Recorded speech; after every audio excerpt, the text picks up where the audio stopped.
Have you ever considered how much the smartphone, this tiny device in your pocket, has transformed the world around you? Firstly, the humble camera.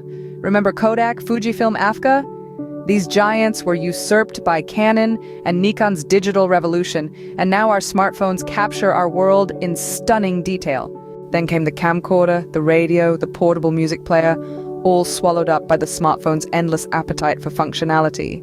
The e-book reader, the calculator, the voice recorder, all are now features of your phone. Even the GPS, replacing cumbersome physical maps, is now a standard smartphone fixture.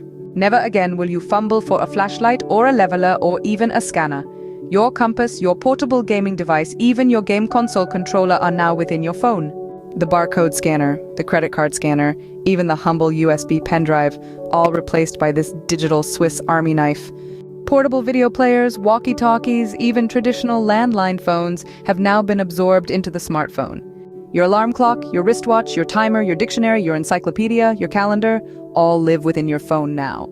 The notepad, the sketchpad, the newspaper, the photo album, the contact list, even the phone book, all have been digitized and absorbed by the smartphone.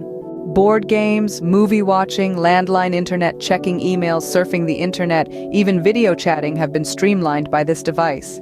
Your thermostat, measuring tapes, guitar tuner, light meter, even your ATM, debit and credit cards are now features of your smartphone. Airline tickets, business cards, remote controllers, and potentially even car keys may soon be replaced.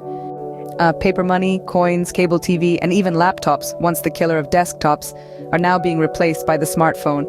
And lastly, even communication skills. Smartphones, when used wrongly, can create unnecessary distance between people. So the next time you pick up your phone, remember, it's not just a device, it's a revolution in your pocket.